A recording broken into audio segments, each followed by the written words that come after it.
So I'm Brian Jacobs. I'm one of the co-founder of Advertising Who Cares. And thanks very much to all of you for coming along on such a horrible, wet, windy day. Just before we start, I am contractually obliged to tell you that there are no fire alarm tests planned today. So if you do hear an alarm, it's real.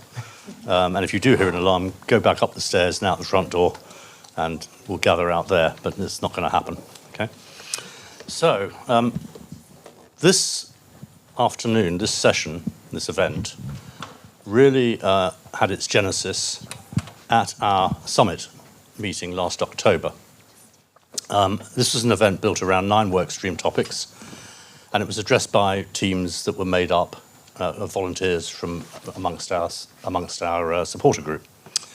And after the summit, one of those topics, the Case for Quality Media team, led by Pam Vick, agreed to stay together and to plan a sort of follow-up event just based around the issues that they were addressing last October. And that this afternoon is the result of that. So great credit to all of them. Many of them are here. Their names are up on the screen. So good, well done them. Now, there's a bit of a misconception, I think, held by many involved in the sort of creation of the media and its governance around how the advertising business thinks about media, in quotes. We're not only concerned, with the size of the audience and the price we pay to, in quotes, reach them. We also worry about the variety of channels and the contexts that they offer us. And so what we obviously want is variety. We want some control over where our ads appear. And to be honest with you, we don't always do a really great job emphasizing that. We don't do a great job explaining that that's what we worry about. I think everybody just thinks we worry about the numbers. At the same time, we need to do a better job within the advertising industry, I think, of understanding the sort of bigger media picture. Advertising's view of the media is not and never has been only about the bits between the programs. It's always been much more about context and the right place to put your messages, not just where the audience happens to be or indeed the size of that audience. And this is really why we wanted to attract non-advertising people on stage today and also in the audience. And we wanted to discuss 2 related topics which emerged from the summit meeting last October. So, I'm not going to read all these out, but these are sort of some of the facts that I think most of you will be completely familiar with. First of all, roughly 2/3, depending on whose figures you believe, but roughly 2/3 of UK advertising revenues go to 3 US-based organisations, Meta, Google and Amazon. And all of those, of course, are unregulated, they're unaccountable. And the audiences they attract are not really measured, well, in fact, they're not measured via any validated, transparent methodology. Now, nobody is suggesting for one moment that there's no place for Facebook and all the others on advertising plans, but there is an imbalance. And especially when you consider the evidence around what works for brands, we're going to see some of that evidence in a minute from Samira. And this imbalance disadvantages our domestic, regulated, accountable and measured media, who after all operate in an important and historically very successful part of the economy, as you can see on the screen. And a varied, pluralistic media scene really is essential for society, for one thing, but also choice and control are very desirable for advertisers as we look to build profitable campaigns, taking into account how, where, and when people see our messages and within what context, not just how many people apparently see them. And then the second topic, of course, related to this is there's a concern over online safety. The media we consume influences all of our lives, for good or for ill. And it's not really unreasonable, I think, to say that consumers and brands both have the right to expect the media to be safe. I think the ad industry is often, in my opinion at any rate, is often myopic. We worry about the plumbing. We spend a great deal of time worrying about the plumbing. We don't worry quite so much about the architecture. And of course, the plumbing is of very little use to anybody except possibly future archaeologists if the building collapses and falls down around you. And today what's going to happen is we're going to hear from the architects. We're going to hear from people who create the media, those who regulate the media, and those who seek to influence policy. We really have the opportunity to engage with the calibre of panellists we have managed to attract today, so thanks to all of them for giving up their time. So we have a 3-part agenda, which I will now attempt to show you. First of all, Samira Brophy, Senior Director of Ipsos UK, is going to review the whole mass of research that exists around the relative effectiveness of different communication channels. There's so much evidence out there pointing in one direction, and it's not the direction we tend to go in when it comes to where we spend money. We're then going to have two long-form discussions. The first one moderated by Omar Oakes, freelance media and advertising journalist. The second by Jack Benjamin from the Media Leader, with a break between the two of them for refreshments. Omar's going to be joined by Stephen Colegrave, the co-founder and executive editor of Byline Times, by Mel Leach, the CEO of the independent TV production company South Shore, Damian Collins, very pleased to see you, sir. Damian Collins, ex-Tory MP and one-time chair of the DCMS Select Committee, and Dom Ponsford, who's editor-in-chief of Press Gazette, and their brief is to discuss the importance of content. Jack's panel has Lexika Konor-Kawana, who's CEO of the press regulator Impress, Cosima Wiltshire, who's a policy researcher and activist, Jake Dubbins, who's founder of the Conscious Advertising Network, and Andy Burrows, CEO of the Molly Rose Foundation. And what they're going to do is discuss the very topical issue of online safety. And as with everything connected to what we try to do within the Advertising Who Cares banner, moaning about the past isn't allowed. The aim is to try to find ways ahead rather than just shrug and say, oh, it's all too terrible. We've also got many experts in the audience. We have editors. We have Sarah. Sarah? Yes, we did have. We have Sarah Donaldson, ex-Observer, ex-Telegraph, and now a co-founder of The Nerve. We have lawyers. We have ex-regulators. Guy Holcroft's here, who's ex-Ofcom. We have trade bodies, the IPA, the Advertising Association, and ISBA. We have tech founders, content creators, and of course, we've got media and advertising specialists too. And what we're hoping to do, of course, is to give you plenty of opportunity, plenty of time to ask questions and to make your points. We aim to end at 7. We have to leave this building by 7:30, and because of that, we've managed to secure space in a salubrious establishment called the Blue Boar, which is almost next to the tube station. It's about 3 minutes walk away from here. If you're able to join us, that would be really brilliant. And finally, we're filming the whole event, so smile and enjoy. Samira. Yep. Thank you. Thank you. Now, I'm going to see if I've got any luck with the slides. Okay, there we go. Okay, hi, good afternoon, everyone. I'm Samira Brophy from Ipsos, and today I'm going to be asking a question, and that's, who cares about the facts? I would argue that in an era where we have plenty of measures, metrics, we may have lost sight of some of the fundamental ways in which advertising actually works. And so I'm going to make the case for quality context, which is more important possibly than ever before. And also just recognizing that it's pretty essential as a mechanism for building the type of trust that ensures brand success. So over the next 20 minutes, I am going to talk about why trust is one of the ultimate brand building currencies, why we have proliferated the amount of content we create, and that's complicated a little bit the relationship that we have with audiences and how we build meaningful connections. And finally, I'm going to talk about why the way you deliver your message and the medium in which it is communicated might actually be as important as the message itself. So let's start with the foundation, with trust. So in the Ipsos Global Trends work, we aptly titled The Uneasy Decade. One of the things that we have found is that 67% of people say that they tend to buy brands that reflect their personal values.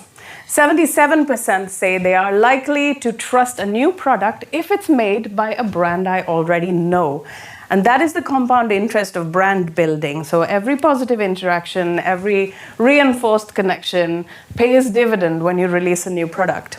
And 52% say that they are willing to spend more for a brand that appeals to them. So price sensitivity reduces when an emotional connection increases. And that has actually been growing massively in the last 10 years. So gone up over 20 percentage points in the UK. And God knows, as a profession, we have some work to do, because in our Veracity Index, which is a list of the most trusted professions, advertising executives are right above government ministers. So apologies to the minister in the room, but we've got some work to do here. Meanwhile, let's talk about a problem that we might have created for ourselves. This slide shows data from one of our brands, so one of our Ipsos clients, a beauty sector client, who told us that in 2017 they were making about 350 pieces of content a year. Fast forward to the present, and they are making over 3,500 pieces, one single brand, to be spread across different platforms. So here's the uncomfortable truth. We become incredibly efficient at producing content. We resize, we scale, we distribute. But efficiency isn't the same as effectiveness. And the question we need to ask ourselves is, as we make a shit ton more stuff, the question is it good? And is it actually building our brand? The IPA data from the Effectiveness Data Bank basically shows that campaigns that do build trust also build stronger brand effects, and we will be able to see that chart in a minute.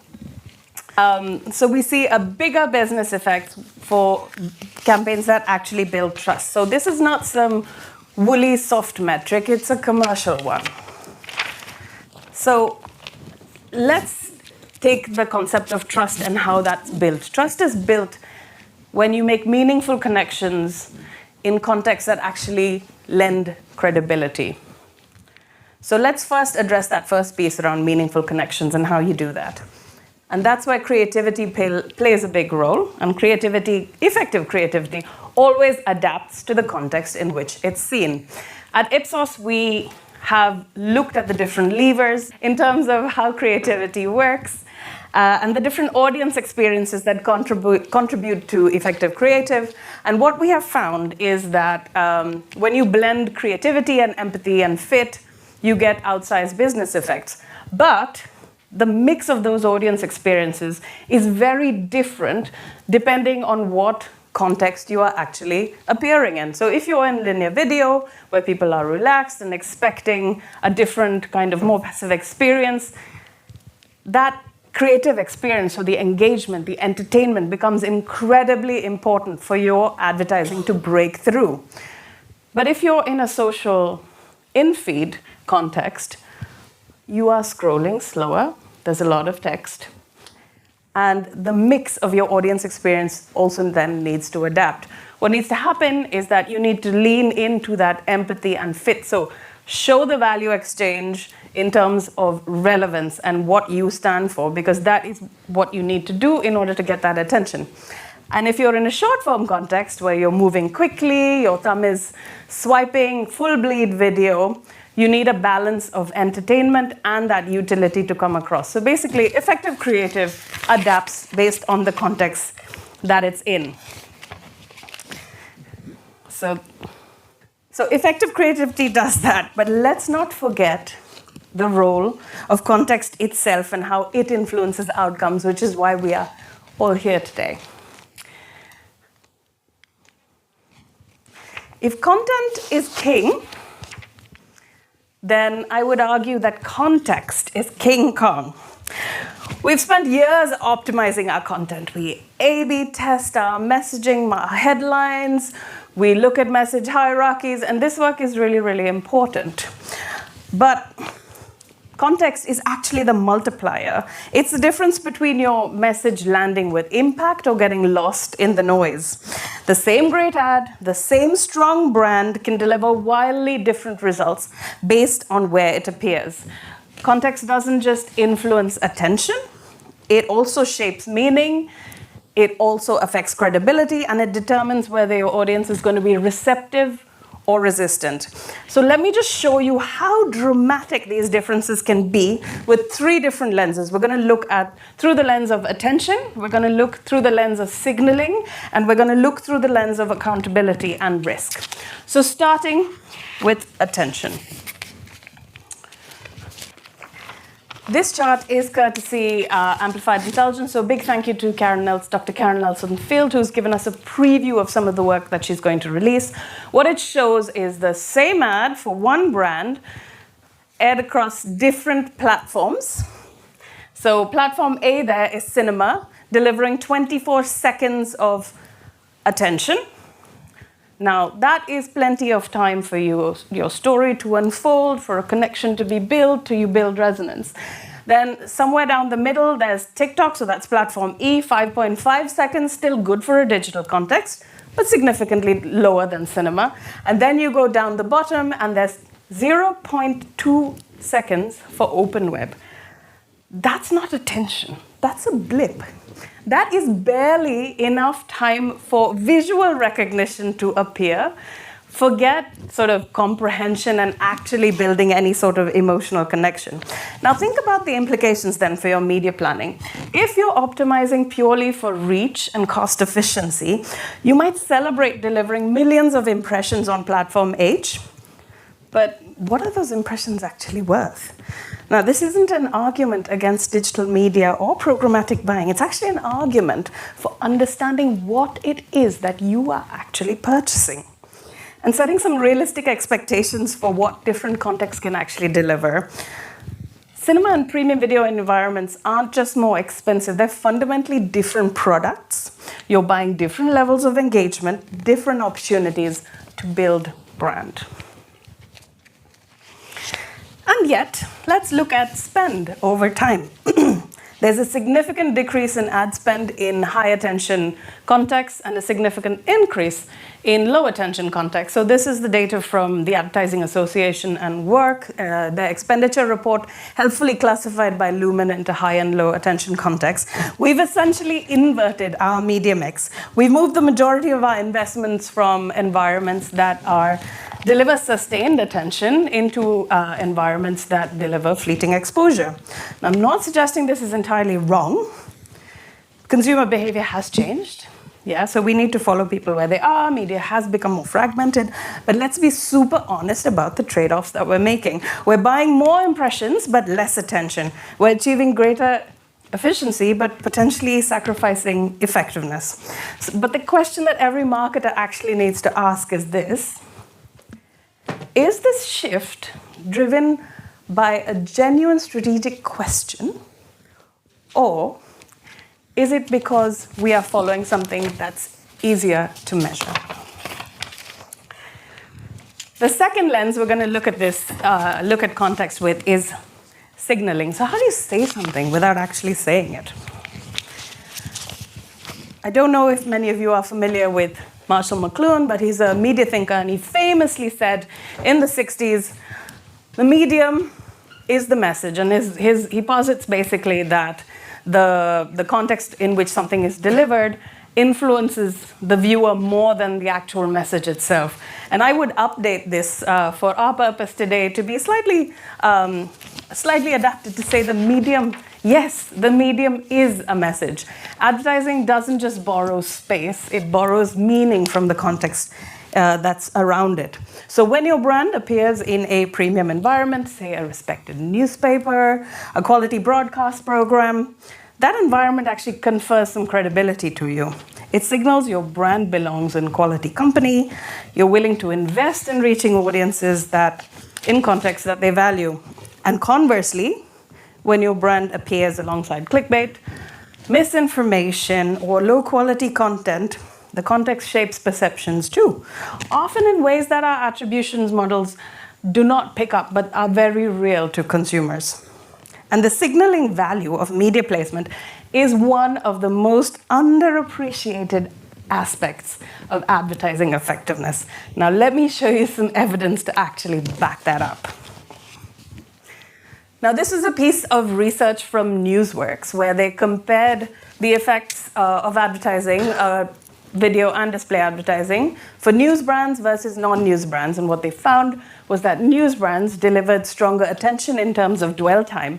And what that attention translates into is 11% stronger brand awareness, stronger consideration, and 32% stronger action intent. That is not a small shift. So these are marginal differences, and this happens because the environment, it attracts engaged audiences. You come into this with a more receptive mindset. Quality journalism creates a halo effect, and trusted content breeds trusted advertising.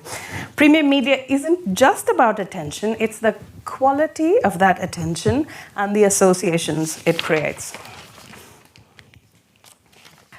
This research is from the Trade Desk, where they looked, it's a new report called the Premium Payoff, and they looked at ads in premium environments versus ads in low quality contexts, and they found that advertising that appears in premium environments tend to be 50% more effective in building associations such as trust, quality, innovation, respect, and 30% more effective at increasing purchase intent. So think about what then that means for your media strategy. If you're purely optimizing for cost per 1,000 impressions, you are systematically undervaluing premium placements. The CPM might be higher, but the return on that investment may also be disproportionately greater. This isn't about snobbery or nostalgia for traditional media. It's about understanding that all impressions are not created equal. 1,000 impressions in a low-quality context may actually deliver lower value than fewer impressions in a high-quality context. So, all impressions are not the same. Let's look at the final lens, and that is accountability and risk management. Now, this is the money bit, right? I love this chart. It's from Profitability from ThinkBox, and it shows something very important, and it shows that different media channels carry different levels of variability in terms of returns. So the chart shows the deviation from average returns for your outcomes, and channels with wider ranges represent greater uncertainty, so higher potential upside and also higher potential downside. So what does this actually mean for planning? Because we see that linear TV, print, they have relatively tighter distributions, so more predictable returns, less variability, and you have paid social and cinema, wider ranges, more variability. So it means that we shouldn't evaluate media purely on average expected return, that line in the middle. We need to consider risk. Okay.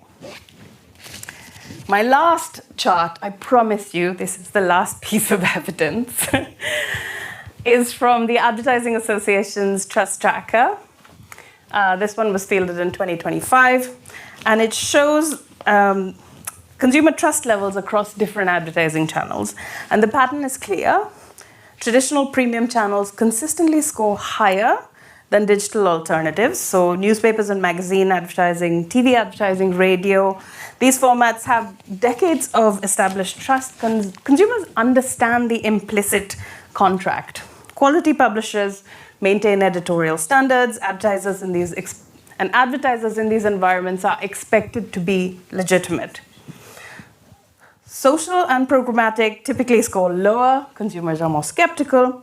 They're aware of the prevalence of scams, misinformation, low-quality advertisers, and other low-quality advertisers in the space. Now, again, this does not mean you should abandon digital channels, but what it does mean is you should consider the skepticism with which somebody approaches an ad in that context, and the fact that you may be starting from a deficit, which means that your creative needs to work that much harder to establish that baseline trust.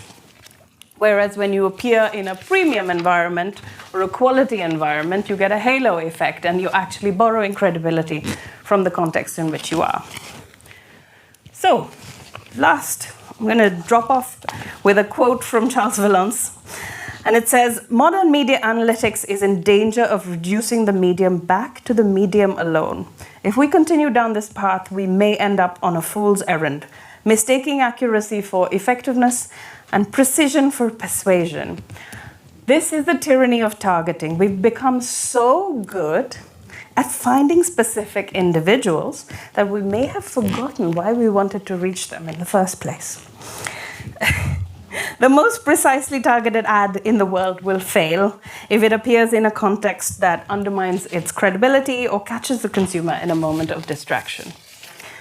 So, to close, let me bring it all together with the key facts that we have established today. Building brand trust matters to sustained brand success. People trust products from brands that they know, and this is just growing over time. And we know that trusted advertising is a big business driver. Trust is a commercial metric, not just a woolly soft one. We are making more stuff. This costs, so we need to make it count. 3,500 pieces of content for one brand. We become content factories, but volume without effectiveness is just waste. Every asset that fails to resonate is budget that could have instead been invested in fewer, better executions in contexts that actually amplify rather than diminish credibility. 3, brand and profit matter. Effectiveness and not just efficiency. We've inverted our media mix over the past decade, and we've shifted from high attention to low attention environments. We've optimized for efficiency, lower CPMs, better targeting, more impressions, but efficiency without effectiveness is just false economy. 4, context is King Kong. The same ad delivers 24 seconds of attention, and in another context delivers 0.2 seconds. There's so much variability. So context isn't just a detail, it is a multiplier that can make or break your campaign's effectiveness. In short, as my dad used to always say, don't be penny wise and pound foolish. And finally, possibly one of the most important aspects, which I have not touched on at all, because I've got some amazing speakers coming up to discuss the context of, how we preserve the kind of the plumbing, the environment in which we do business, and looking across social and a variety of different angles. Do no harm is a baseline principle. But what I will say is, who cares now about the facts? And I certainly hope that after the last 20 minutes, you do. I'm just going to pause now and see if there are any questions in the room. We can quickly take some before. Yep. You had 2 slides, one where open web was on the right-hand side and cinema was on the left-hand side. Yes. And then you had a slide about variability where they were right next to each other. Yeah. Could you just give a comment on why those two would be so different? Yeah, they're showing 2 different things. So you have to, the whole point is about kind of strategic application of media. So cinema could be quite targeted in terms of location, but what you will get, anybody who views it will have a very quality viewing experience, but you may not reach as many people, footfall, etc. So the variability in your actual campaign outcomes can be, it's one of the factors, yeah. So it was just something that came to mind, and media quality is something that I firmly believe is really, really important. The question I have, and I think this is to everybody, is who defines what a consumer defines as quality media? And how do we then expect media planners and buyers to be able to translate that? So I get all of that, Yeah. but we've already put a label on the media as that is quality media, but that is our own perception of what is quality media. What I deem as quality may be deemed not quality by you. Yes, absolutely. And that trust transfer happens in my context versus your context is very different. So I'd love to, not right now, unpick that a little bit. No problem. I don't have a full and exhaustive response for you. I will only kind of say this, that the typical, I guess, standards that get imposed are the same standards that we would use for brands. Yeah. In that if something has an established legacy, it's an established property, it is and kind of has repeated success. I like that. It's defined as a premium context. That's what we need to start thinking about, is going beyond our experiences. So this isn't a question for you, right? It's more for everyone in the room. I think we need to go beyond our experiences and think about what are the metrics, I can't think of the word, but the attributes we should be looking at to define quality for the consumer we're trying to reach, because we can't have the experience of everybody. We'd love to have really diverse teams. We don't. But I think that might be something we need to think about as well, to be able to define quality so we can really deliver in the right context. And I think there are plenty of brand-led studies that look at publishing brands and platform brands as with that lens. So yes, it would be kind of bringing some of those research sources together. Okay, and with that, sorry, one more. Okay. That's okay. Go on. Last question, yeah. So I'm really interested in whether there's any research or you've got anything about how this works in relation to age demographics. Because what I actually was taking away was that if you get people to pay attention because the context matters to them, Yes. then you're going to be able to advertise with more impact and effectiveness. So if I'm 12 and I'm on Facebook or Google YouTube, I addict the children and sell them stuff, which is exactly what's been happening. Do you have anything about it? So there are obviously different demographic profiles in terms of usage of different and viewership of different media channels. So in a typical plan, you would go where they are. I can't speak to the addiction point because that's kind of I feel like that's how you get there versus where you are. So I think you should there are plenty of media planning tools that help you understand where people are going and and work with that. I'm going to pause now and bring up the fabulous Omar Oakes because he's going to lead our next session. Thank you very much.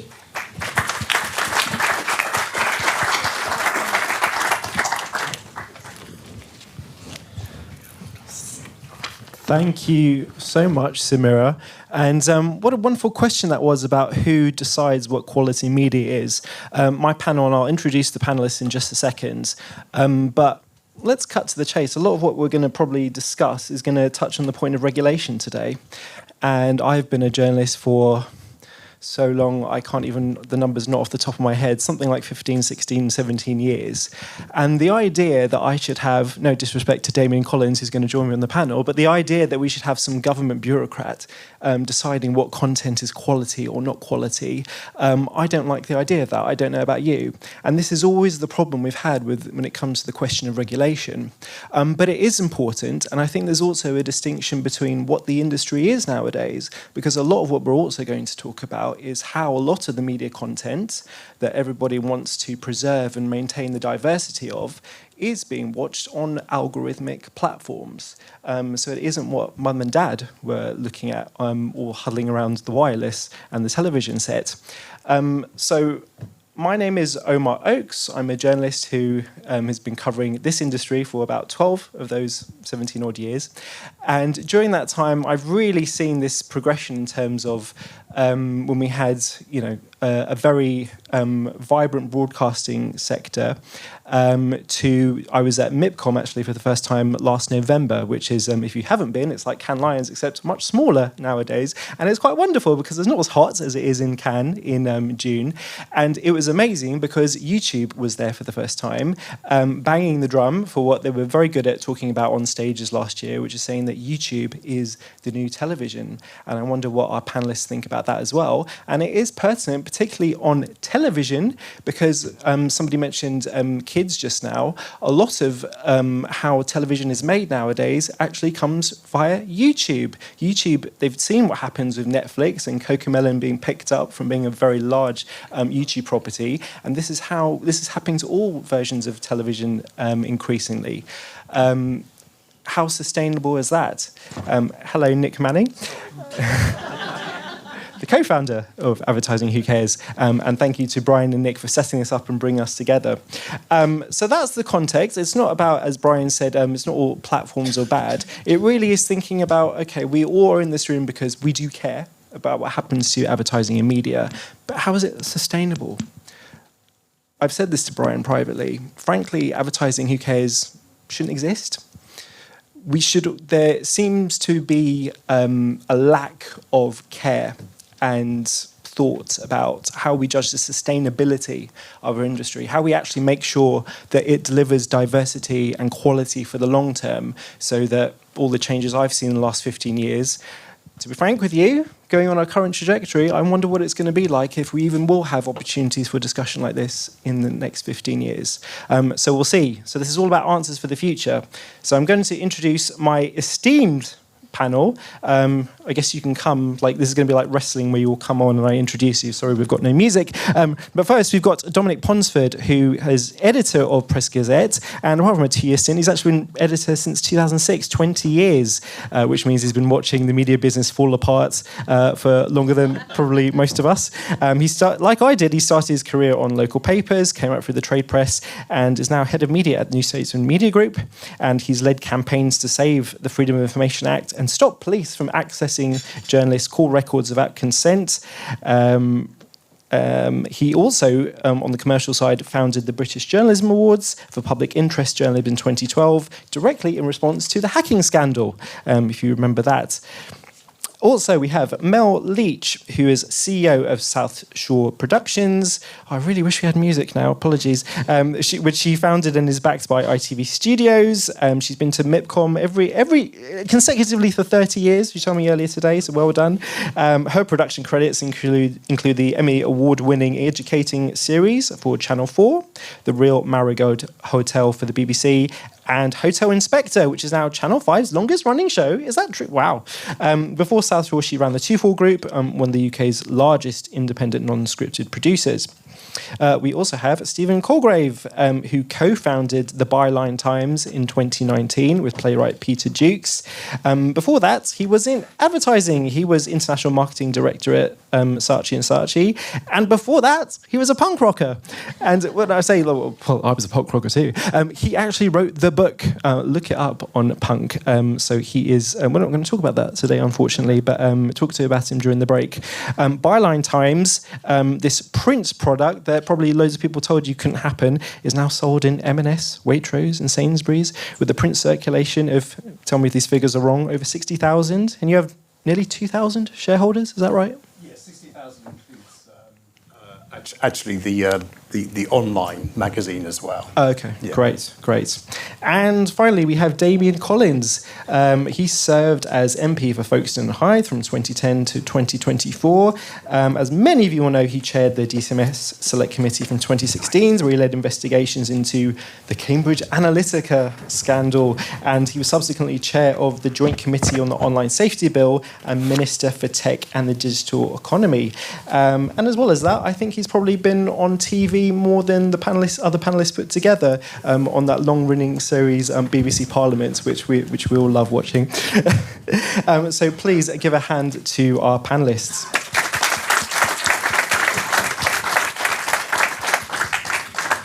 Right.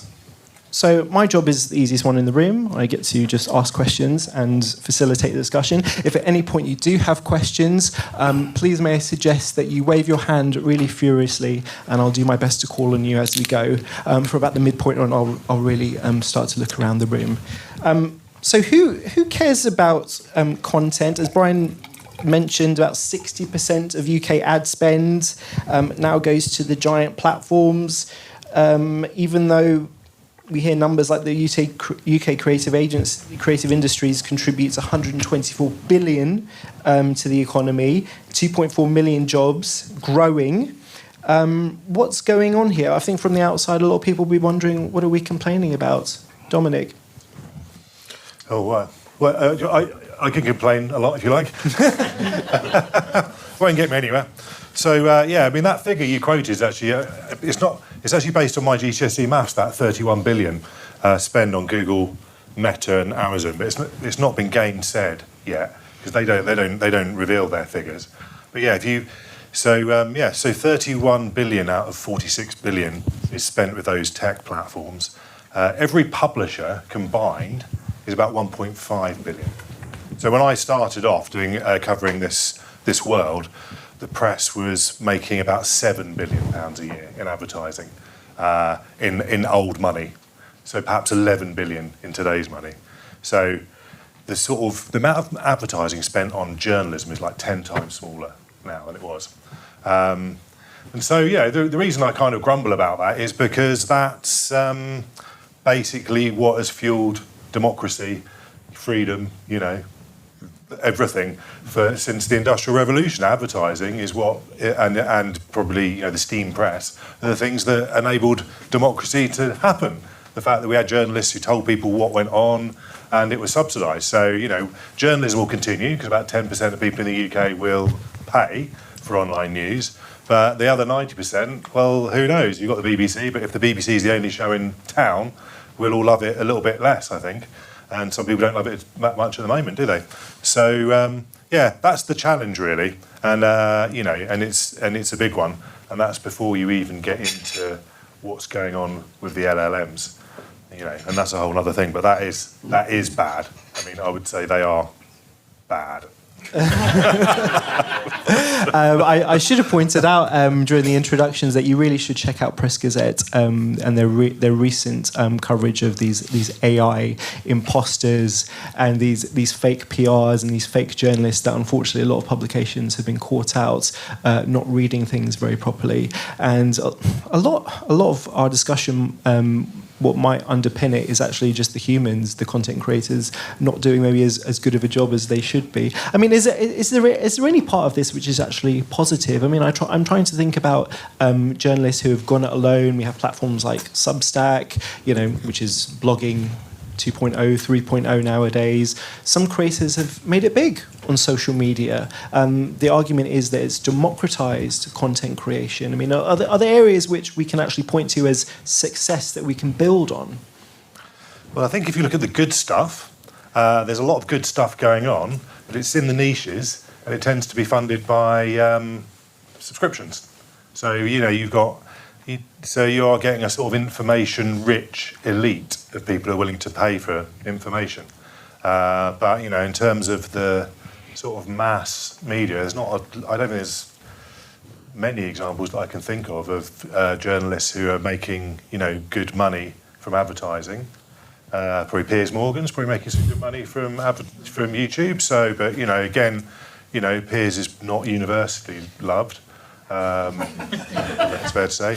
And there are a lot of kind of polemicists and conspiracy theorists who do really, really well on YouTube and other sort of ad-funded mediums, but they're not. I mean, Goalhanger does incredibly well in terms of podcasts. The rest is politics, but is that kind of impartial journalism of what we're used to, or is that sort of two people with quite a similar worldview kind of, having a very kind of particular conversation about something? So, it's not journalism as we know it, I don't think, being funded by, advertising in a really big way online. Yeah, and of course, you talk about the rest is politics. A lot of this content, even though they're created by very experienced and learned people, and it's very entertaining, a lot of it actually wouldn't get through regulated content it wouldn't get through Ofcom. Because we have actually very strong rules about prominence and how much you can advertise. And if you've seen people like Stephen Bartlett who've been caught up with not declaring stuff as advertising when it's blatantly advertising, there's still a lot of work to do. I mean, let's bring in the TV expert on the panel, Mel Leach. I mean, where does this stand for you in terms of it's happening with all our sectors, in terms of all this content going onto platforms? What impact has it had? I mean, I think it's twofold, really. There are two things that concern me the most. One is the sort of the cultural impact of this, because if money continues to flow to digital out of our terrestrial, our PSBs, then there is a danger that all of the content that reflects us back as a society will just simply be lost because the terrestrials won't be able to afford to fund it. And, global streamers are called global streamers for a reason. They want global content. They're not massively interested in domestic conversations.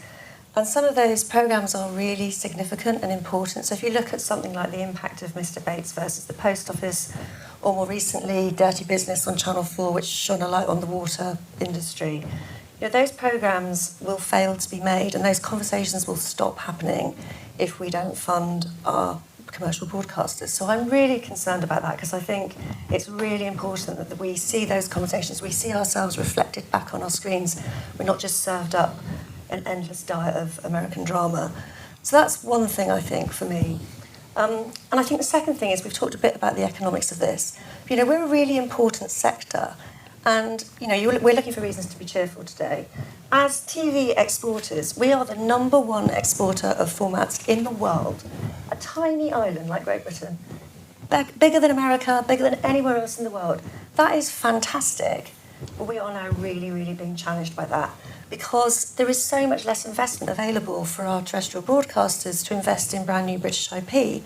And so those days of being able to create the next big global format are getting harder and harder. It's not surprising because obviously people become much more risk averse when money is tight. And so now what we're seeing is some of our public service broadcasters, our commercial broadcasters, are feeling the pressure of that market, and they're saying, well, hang on a minute, rather than invest in another piece of original British IP, which, let's be honest, it's high risk. Your hit rate is something like 1 in 5, so it's high risk to do that. We'll just buy this thing that we've seen from America, we'll just buy this thing that we've seen in Europe, and we'll remake it here. That is happening, so it's increasing every single week. And that's a real problem for us as an industry, because we're going to lose our place as #1. The American market grew 3 times as fast as us last year. We're already losing out to Europe now. The biggest selling formats that we're seeing, Traitors is European, Destination X is European, We Make the Floor for ITV, it's European. Everyone is buying in formats, and they're not creating the formats in the way that we need to if we want to stay #1 in the UK. Something I was reminded of when you asked the very good question about who cares about quality media, I was immediately reminded about, it might have been 10 years ago, I was talking to someone at one of the major commercial broadcasters, and I'd joined Campaign magazine not too long before that, so I was still new to this whole game, and I was talking about the BBC, expecting them to be very anti-BBC, like they're the enemy. I said, no, we love the BBC, because they raise the level, which actually is really good for our business, because there's a backstop of quality, which is actually good for our CPMs, and it creates scarcity in the market as well. I mean, do you think part of the problem is that there just isn't enough scarcity, to your point about American domination of our media now? And how do we solve that? I think there are 2 problems. I mean, the global streamers are better funded than the PSBs, and so that is an issue. And now they've started carrying ads, and so they're taking advertising spend away from the traditional broadcasters, which is a secondary problem. So it's not an easy thing to fix this. We probably need to look at the way that we incentivise domestic production in the UK. We're not the most competitive in the world anymore, and that is a problem. We don't have incentives for British broadcasters to buy original British IP, for instance. That is something that I would advocate as a way of helping to solve this problem. I was under the impression that the government offered lots of tax breaks to create television, going back to the Gordon Brown days. Is that not true anymore?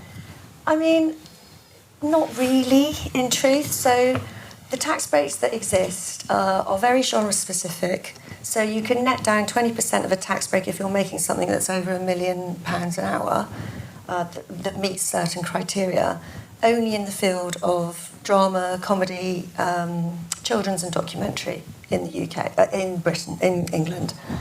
That's completely different. So in Ireland, for instance, the minimum spend to attract the tax credit is only 250,000, so significantly less. And it's not genre specific, so they apply that to everything in unscripted, whether that's a game show, a reality show, whatever you want to make as a producer there. And what you're now seeing is a huge influx of money into Ireland out of England. So, as an example, virtually all of Fox in the US, all of their entertainment is now made in Ireland because of that tax break, because it is more effective for them to make it there than it is to make it in the UK, or to make it in America, or to make it in England. We are about to do the next global show that we're producing.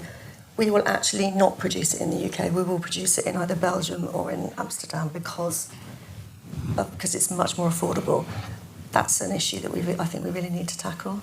Right, very fascinating. Stephen Colegrave, welcome to the panel. What's your view on how we protect quality content creation going forward in our country? Well, I think it's 2 things. First of all, I would say that it was interesting that journalists were only just above advertising people in sort of trust. And I think what I might say is that I think journalism has to get better. I think that there are some exciting things happening in journalism. There's the Nerve, there's the Teo coming in. There's a very vibrant, independent journalist sector, and Private Eye, for instance, has been around for 67 years or something. Has a circulation of about 250,000 if you include the. Not just the retail, but all the other bits, which is phenomenal, and it's never gone into digital. It's print, so there is a market there. In fact, we have our highest duplication with Private Eye, with people who buy us and Private Eye. So there is a sector there of 250, 300,000 at least, which is really vibrant independent media. You've got Substack, as you say, which is independent as well. But I still think that as journalists, we are somehow setting ourselves short. So why is it if you go to Hollywood or you read books, take The Girl with the Dragon Tattoo, that's journalism. That became a best-selling book. Look at the Hollywood movies about investigative journalists. You know, everybody loves them, but nobody's prepared to pay or put advertising with journalism. So, you know, somehow we're not communicating properly. When we set up Byline Times, because I'd worked in advertising on purpose, I didn't put advertising in the revenue model at all, because I thought, you know, I didn't want to depend on that. But in a weird way, we have a very strange relationship with social media, because we only set up Byline Times originally. Well, Byline originally was a crowd-funded platform, and it was set up because basically Google and Facebook had gouged all the advertising spend out of the press virtually, which meant that there were those very, you know, when the accountants went into the papers, they found these really pesky people who were these investigative journalists who were really expensive. And so the first people they threw out were the investigative journalists. So at Byline, we basically set up a crowdfunded site to keep them writing. And, you know, and if you could give them some money to keep them writing, give them enough money, they'd even come live in your house, you know, anything really. And then the next thing we did was set up a festival, because we suddenly realised that actually journalists are really interesting, erudite people. And, you know, a bit like the music business, nobody's prepared to pay more than a few pounds a month for Spotify for all the music in the world, but you're prepared to pay £100 to go to the O2 to see a band live. Same with journalists. Journalists, which I think is a little bit by the podcast thing, journalists are actually really interesting live. So suddenly we did a festival with up to 10,000 people coming to listen to journalists. I mean, admittedly, we put a bit of music and comedy on it. But I think it's about, we've got to be better at storytelling. You know, we're a Byline, our big thing is we're very investigative, but we also want to tell great stories, and we want to engage people. And I think then, if we engage more people in what we're doing, we will engage more advertisers in what we're doing. And I really do believe that, as you said, it is about context, it's about environment, I would have said. And what we've got to do, we've got to sell that better to advertising. Interesting, our main advertiser is Goldman Sachs, and they've supported us through thick and thin, and they actually get a great ROI on ads in the magazine, which I thought was pretty good, and I thought that might be a good story to other advertisers. But I mean, when we started, Brian helped me get round, and we talked to virtually everybody who ran a media agency in town or an advertising agency. They all subscribed, but none of them came and supported us with advertising. So I think what I would say is you've got to be prepared to take a bit of a risk to make this environment work. That probably isn't the answer you wanted, but that's sort of... well, so you said a lot of things. So journalists maybe need to get better. Maybe make more. I mean, before the pandemic, every major publisher was talking about events and how we're going to go big on events and all the rest of it. And that, you know, trend has continued after it went back to normal. But also, I mean, it sounds like you're changing your tune on Byline. Whether you may be more commercial going forward. Well, we've always been incredibly commercial because we believe being commercial and actually making money gives us independence. I know that might seem kind of counterintuitive, but we do everything. We publish our journalist books. You know, we're big on YouTube, we're big on Instagram, you know, social media. We use everything in thing. But yeah, we are very commercial because we want to be big. We don't want to be niche. When you say big, again, divulging another conversation. So I was talking to someone who's CEO of one of the major publishers in the UK, and I was talking about, well, the UX on your websites are not very good. Anytime you go to your website, it's just full of ads, it's harassing you, pop-ups everywhere, there's spyware all over it. It's probably using up half my internet just by going up on your website. And he said, well, we've actually done testing into this, and there's no evidence that increasing UX, getting rid of all that crap on our website would actually make us more money in the long run. And that's a major publisher with lots of different brands. So everything that you're talking about, and we can cite examples of people who've gone really big on Substack, like Jim Waterson, for example. But is there a limit to where your model can actually take content? Yeah, we've had YouTube, docs go up to 4 million. I mean, that might not be very big in your terms. As we say, Private Eye's 250,000. I think we could easily get past that. So we're not millions and millions, but we've got a very. The reason Goldman Sachs like us is we have a ridiculously highly educated readership. And what's interesting, though our readership is older, Private Eye is interesting because their average readership age has probably been about 60, but it's been 60 for 68 years. So they're not, they are dying off, but they're finding more to replace them. And that's quite a valuable audience. I mean, over 50s, as you know, it's quite a valuable audience. So I think it's, it's not millions and millions, but it's a significant audience that we can deliver. What do you make from you? Did you say 4 million YouTube views? We've had up to that, yeah. Well, yeah. What would you make from that? A few £1,000s or something? Or... Yeah, but that's not how we make money because on the TV we used to use Patreon. Now we have our own platform now for our TV that we charge people so much a month for. So I think for us, obviously our model is interesting because what we want is very engaged readers and viewers. So we even just launching a thing called Byline Fellowship now, where you can pay £1,000 a year to us. We have 2,000 people who bought shares in the company who are our readers. So I think what we're trying to do is say you can get as involved in Byline as much as you like. So it does become something where, say, your top 20% want to be members and be really close. But obviously that's great opportunities for advertisers as well. Sure. Damian, hello. Hi. You've been waiting patiently there. What's your impression hearing the content creators' heads so far? What's your impression of what we've discussed in terms of where things are going? Well, I think you made a very interesting point in your introduction before we started the panel about the extent to which will YouTube become television, and I think that is a really serious question. It's already the biggest commercial. It's already the biggest distributor of all television, actually, in the UK. So what do you have? So what does it mean to be a public broadcaster with a broadcasting license, with various sort of codes you have to abide by and standards you have to hit, if you're reaching your customer through the same medium, where people don't really have to do very many of those things at all, where there's a lot of legal accountability for you, for the adverts you run, but you're being distributed the same platform as other people that don't have to do that, where you've got to give away 45% of your ad revenue to YouTube. So a lot of broadcasters now in the position where they almost can't afford to be on YouTube, but they can't afford not to be. And this convergence of media, which has been going on for a long time, is going to be, I think, one of the major challenges that we face. The pressure on the public broadcasters is because of declining ad revenue in real terms.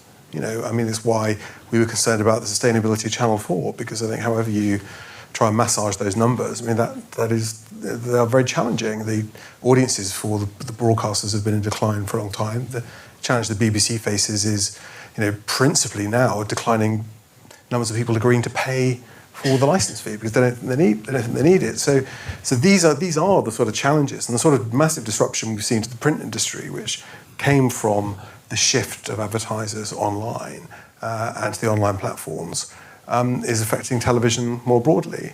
On production tax credits. We had film. I think it was the Thatcher government brought in the film production tax credits. It then went to video games, high-end television production. The case for that with the Treasury was always, without the tax, you make more money with the tax credits than not having them. It brings in production and investment and people paying tax on that, which you otherwise wouldn't get because it would just go somewhere else. So I think if that was to go to unscripted content, that case would have to be made again. I don't think the government would support it as a subsidy, but the case would have to be made to show that we're losing so much production outside of the UK that it would bring money into the Treasury if we had it. Mm-hmm. How much appetite going forward do you see within government for quality content to be considered a public good? I mean, we have this tension between, as I said before, we don't want government to be restricting or deciding what quality content is. But at the same time, we talk about tax credits, but we've had, Facebook being encouraged to pay for journalists, the BBC kind of paying for journalists to sit within local newsrooms. So there's a lot of subsidising quality content happening already. I mean, how much do you see that going forward as a model for how we can support quality media going forward? Well, we're in advertising, sort of themed event, so let's start with advertising. My first sort of 10 years proper of my career were in advertising at M&C Saatchi. So actually looking at that chart, I managed to drop from one of the lowest ranked careers in terms of public trust to ones that were even lower. And there weren't social media influencers in those days, but if they would, so I didn't even have the comfort of trying that out. So it's got to be a problem when Reuters' report earlier in the year said that Meta budget with the fact about 10% of their ad revenue comes from fraudsters.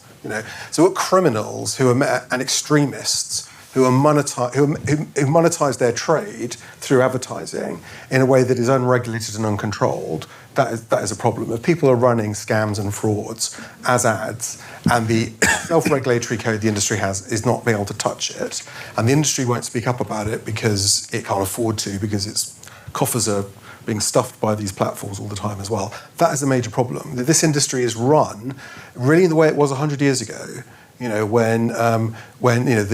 When Lord Leaderhume could sit down for dinner with Lord Northcliffe and they could sort it all out. Where the media owners and the big brands and the media companies, the buyers and the agencies, could set the standards that they would follow, because it was in everyone's interest to have a trusted marketplace. Now, we now see the biggest section of that trusted marketplace is now dominated by companies that don't abide by those rules and no one can make them. And because of the long tail of the advertising industry, now the weight of the power rests with small advertisers on small budgets, not the big brands. Not even Procter & Gamble can say, or Coca-Cola can say, you've got to sort this out, because they're a relatively small fish, in a bigger pond. So I think, where in terms of the role of standards enforcement, I would say, the government, the online advertising review seemed to die within government. There's been a lot of industry consultation on this. There's got to be some standards enforcements, I think, on advertising, so that the same sort of legal accountability that applies to traditional media applies to the big platforms as well. I think that should be done by, Ofcom already has power over fraud ads within the scope of the Online Safety Act. I think what should happen is probably the ASA can call up Ofcom as the enforcer-in-chief and go to the platforms and say, here is a list of ads you've got to take down, and if you don't, we'll use our fines power that we have under the Online Safety Act. So in terms of broadcast content itself, I think there has to be a conversation about who pays for public broadcasting for the BBC, and then longer term, what are the incentives for ITV and Channel 4 to be public broadcasters? What is the incentive of having a license so you can be number 4 on the electronic programme guide when no one uses that anymore?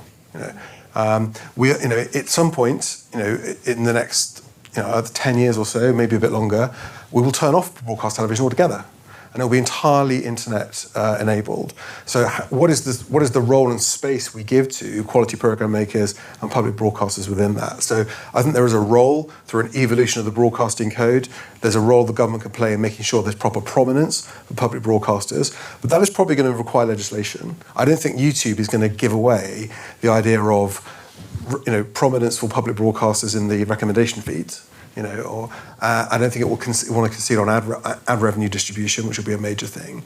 I don't think it will want to concede in terms of the standards set in the broadcasting code applying around, cultural British content, education programming, and so on. And if what we see is a trend where there's declining ad revenue, there's declining prominence, there's declining audiences, what follows logically is there'll be declining numbers of people making those shows, because there just won't be the money to do it. So I think we're in an existential moment now, I think the government will be dominated by BBC Charter renewal at the moment, which is still a way to go. Alongside that has got to be a real consideration of what the future of public broadcasting is, and how we have some sort of standard set for the major distribution platforms, if that's what's going to happen. If YouTube does become television, then do we have to regard it almost like a public utility and regulate it as such? What do you think about the prospect of some sort of overhaul about how we look at platforms in terms of we know that there is a role for quality media being seen to an extent as a public good. How we protect that, as Damian described. Well, is that to me? Sorry. Yeah. If you look at the regulation of BBC, the TV and radio, presumably when that first came along in the sort of 20s, 30s, through the 50s, the government at the time realised that this was such a powerful medium, right, that if it was abused, that could be an incredibly dangerous thing for society, right? So as a result, we had the watershed, didn't we? After 9 p.m, you didn't have things. You had news. It was regulated. I think people, it was like there was an acceptance that if we want to continue being the country that we'd been before, we needed to sort of have our arms around this stuff a little bit. And so now, as the dominant medium is like the smartphone, and which is probably far more powerful than TV was, even at its peak. I don't understand why there isn't a similar acceptance that there needs to be some sort of control over that, and some sort of acceptance that there need, and especially if you look at the sheer amount of money that those companies make, why isn't there some sort of acceptance that they need to make an investment in making those platforms healthy places? And maybe part of that investment is in the saving people from harm, but then another part of that investment is maybe investing in content, factual content. And if you look at the like Facebook and Google have actually, post-Trump, they've actually stopped the kind of tiny amount they invested in fact-checking.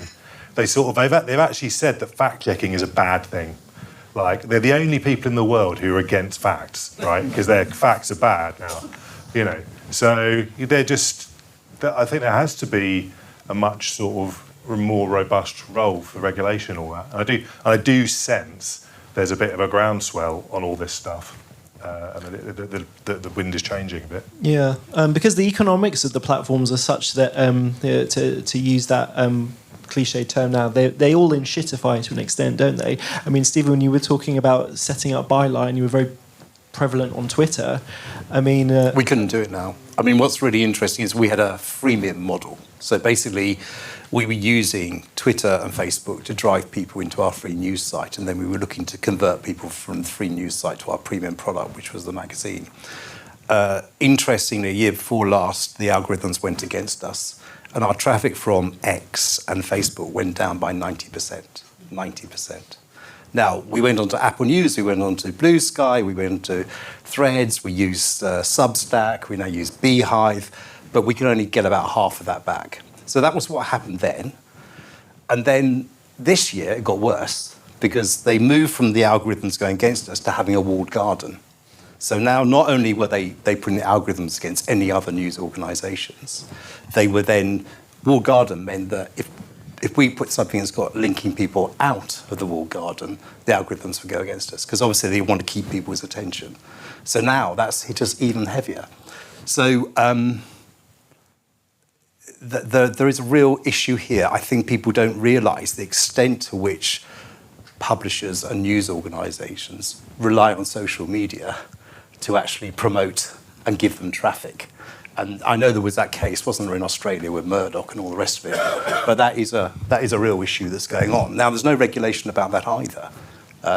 The other regulation thing I think is political advertising. Obviously, I think you're probably going to look at the next thing, but obviously in political advertising you haven't got ASA regulations or anything like that because political advertising. But you're likely in the next general election to have one-party reform, which will probably be able to outgun 5-1 any other party in terms of media. If you look at the amount of money they're raising at the moment, and stuff you spend online, it's really difficult to work out if people are going over the caps at all. And also if you advertise the month before, the caps start. So there is a real, again, that's a real issue because, that's a democratic deficit if you can just spend a huge amount on social media. I mean, obviously we've done all the other stuff in terms of Cambridge Analytica and all the disinformation, but just the sheer amount spent. Again, where's the regulation on that as well? Yeah, we don't want to become America where they just have a obscene amount of money that's spent on their elections advertising and I it's think unregulated. reform could have 50 to 100 million. But it's a gap here, I think. And so there are still the spend limits that apply, but the question is traceability. So what I would do is I would incorporate the Elections Act into the Online Safety Act, so Ofcom could regulate it and they could investigate it as well. Because at the moment, if, let's say, we found the Russians were running ads on Facebook again, that will be an election crime that the Electoral Commission can investigate, but Facebook will be under no obligation at all to take the ads down. Why is the answer always give Ofcom more work to do? It feels like we need a bit more of a root and branch approach to how we actually create the media system we want to create for the 21st century. It feels like since the Digital Markets Act, we said, okay, you regulate online content as well, and as well as broadcast and telecoms. Are there no other routes to actually creating regulations and enforcement? Well, I mean, I think we should be proud of the fact we're a country that has rules and codes and standards, and therefore the question is who enforces them. We don't really have, and in America you would go to court. Litigation would be your route, which can be long and very expensive, and that route does favour the platforms rather who've got deeper pockets and more time. So I think there's nothing wrong with having regulatory codes and standards. The question is how effective are the regulators at enforcing the standards they have? And also, I think the reason advertising worked as a self-regulatory industry for a very long time was there's quite a lot of brand jeopardy built into being, going against the regulators' codes and being called out for that. I slightly fear that some of these bigger companies don't really care about that and quite as much, or it's not as effective. But I think having sort of statutory powers and trusting independent bodies to exercise them is a good system. What we've got, though, is a legacy of lots of different codes written for different media at different times. I think what we've got to recognise is that for the consumer at home, this is one box on the wall where everything is coming in, and the idea that some of it's regulated because it's under this act or that act or this regulator, or it's regulated under the old broadcasting code, but has got a smaller audience than a YouTuber who's largely unregulated. I mean, from a consumer point of view, that is nonsense, And so that we've got to think about how these come together, and therefore, what does this marketplace look like? Yeah. Mel, we've talked a lot about fact-based journalism content. What about in terms of entertainment? If we carry on going on the trajectory that we are, what's increasing that risk of not getting made in future, specifically when we talk about genres? I mean, you mentioned Mr. Bates. Kevin Ligo spoke at previous Advertising Who Cares and said this show would not be made if it wasn't for advertising. I mean, I think, to be honest, every genre is at risk, from the investigative documentaries that are very expensive and are, pieces of public service broadcasting that could no longer be afforded to be invested in, right through to high-end domestic dramas like Mr. Bates, and also everything in between, because, as I said previously, we are seeing a decrease in investment in original British IP in terms of commissioning across the board. And so, that means you're also going to have very many less producers in the market, less opportunity to create something like the next Great British Bake Off or, Gogglebox, or lots of the hits that are currently contributing not only to our, us as a society, but equally to Great Britain as an economy. Those formats, sell for in excess of £2 billion a year. And so I think you'll lose content across the board in every genre. Does anyone have a question for our panel? Yes, Mr. Earls. Jeff from Sky. Is a comment and a question.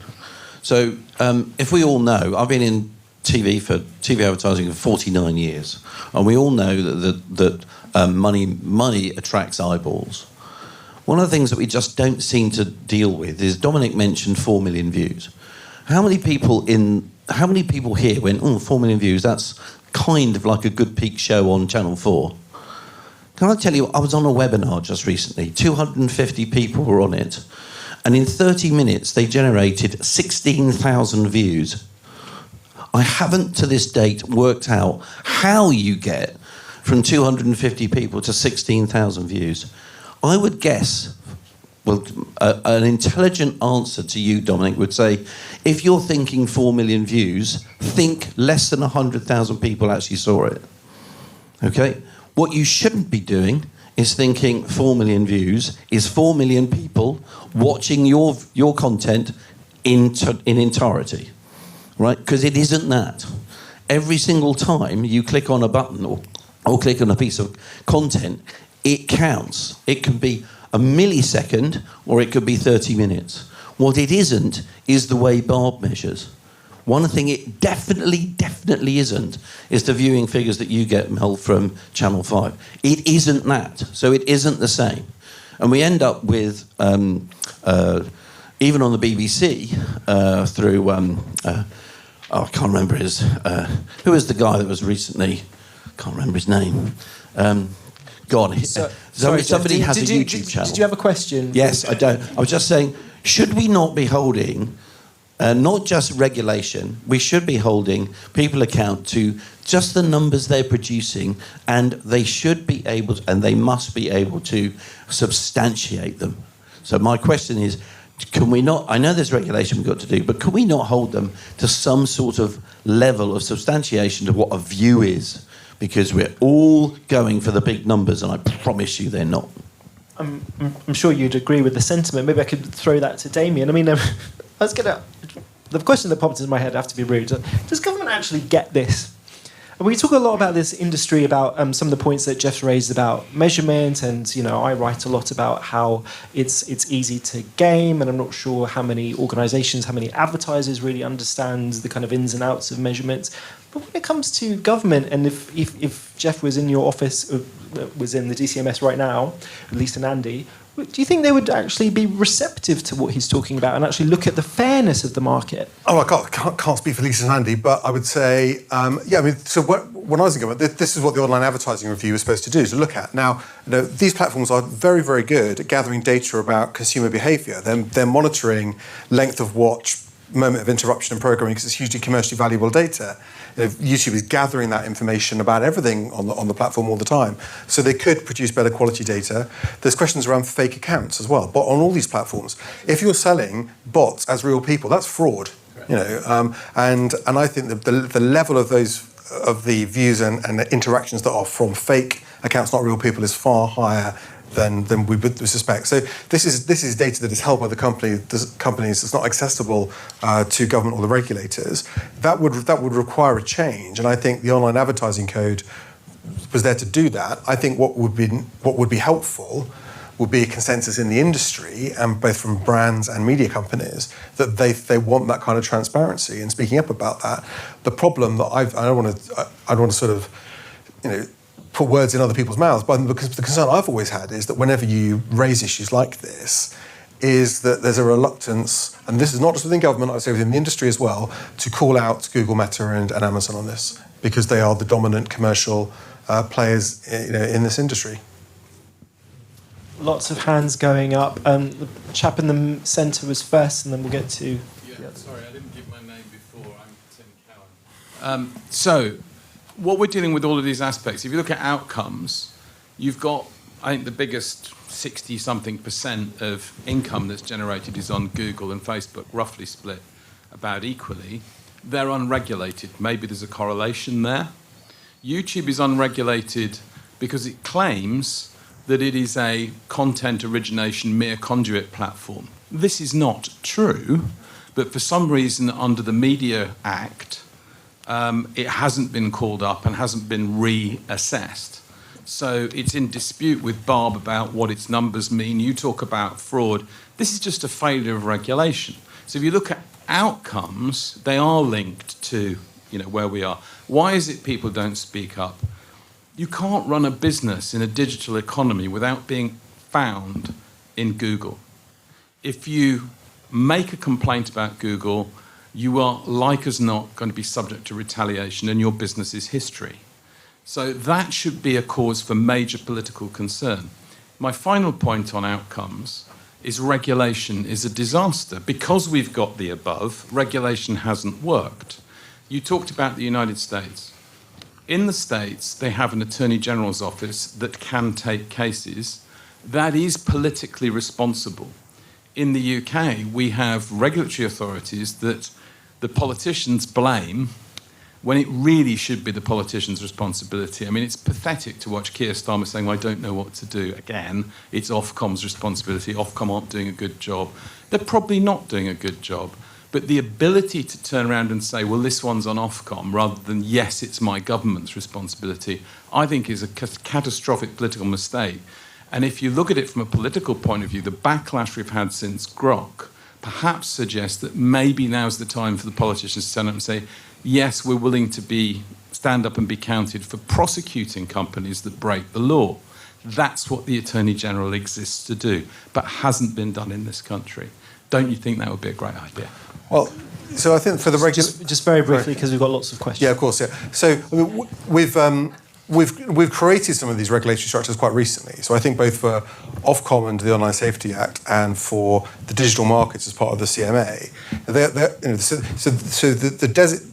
designation powers the Digital Markets Unit has could be very significant in what it chooses to designate, how it defines the market.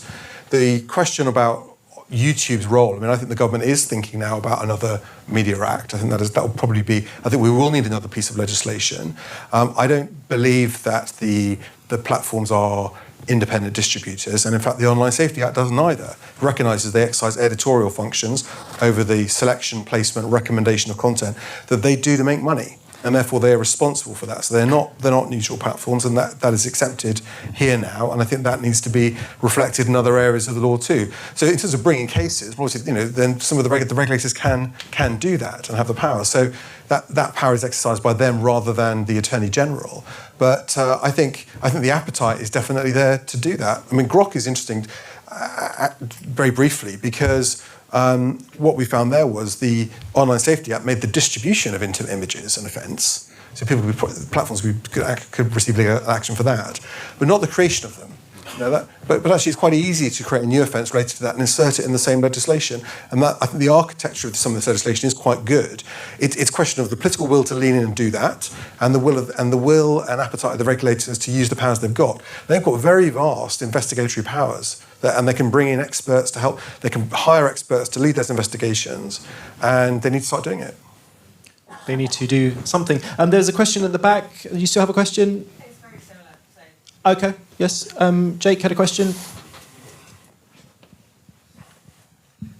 Yeah, just very quickly on the point of whether or not government gets it that you mentioned. There was a report done by the SITC committee which sort of recommended transparency within the digital advertising system.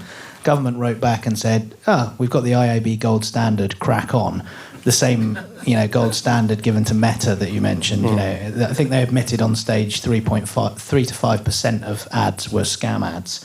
And 3 to 5% of their revenue was from scam ads. So I guess... But Reuters said 10%, but... Yeah, but they admitted themselves. They went, it was misleading, but they still said 3 to 5%.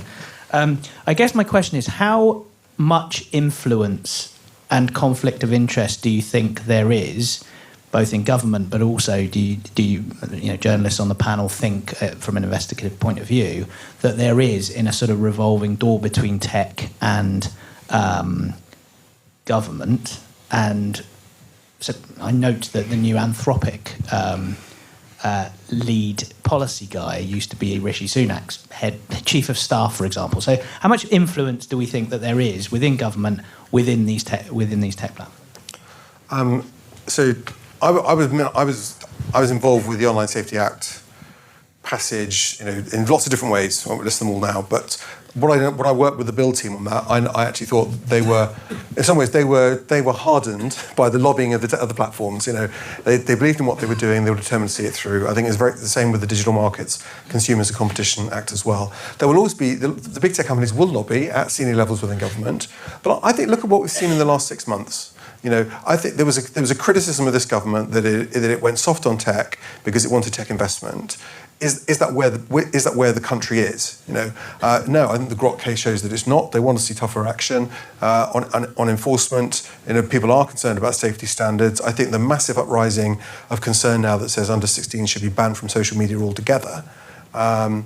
Shows that actually people want to go further, and the idea that if we do this, we're not going to get Amazon aren't going to build a shed at the M1, is not seen as a fair value exchange anymore. So I think there is, and I think actually the tech platforms too should listen to this, because they've got a route. They either just try and make as much money as they can for as long as they can and not care about any of this, or they recognise actually they are losing public opinion in wide ways, and the consequence of that will be probably bigger interventions later because they've failed to make any kind of self-regulation meaningful. The other thing is I still think actually on litigation is actually whether there is scope under sort of existing laws for people to bring private actions against the platforms because they feel they've been defrauded or the marketplace has been deliberately skewed against them by the platforms. And I think there's interest in that. I know on safety grounds as well, people are interested in that too. Which we've seen in America recently with actually getting a court to prove after a class action that they'd actually deliberately made their platforms which was really, really significant because it gets around the issues in America, which is the First Amendment and Section 230. Exactly. It gives them that exception, but now it's not. And if that holds up, that could open the floodgates in America. Yeah, deliberately making their platforms. I'm afraid you get the last question, but we do have to wrap up for a break now. Okay, very quickly. Shapriya, I'm an independent consultant, but I've worked across agencies, a media owner and tech. And one of the things that I see again and again is we're an ecosystem. So we're talking about the content producers, we're talking about platforms. The one piece that we should also think about is the planners and the buyers and effectively the agencies. And there are a number of agencies out there that have a rule of we get big volume discounts, otherwise we're not going to play. And that is what is fueling the spend that is going into those big partners out there. So I don't want us to miss that point. If we're talking about regulation, one of the things that I'm trying to also kind of get is people to kind of look at the fact that it's not fair that they're able to use money in that way to be able to get more money. And where does regulation come into that? I mean, brands sometimes don't know as well that there are these principal agreements in place. They are... Which is a very pertinent advertising point, and of course it's not to say that press companies in the past didn't have similar such bulk deals with media agencies, but we won't get into that. I'm going to wrap it up. Thank you so much to this amazing panel. Please give them a big hand and enjoy the break.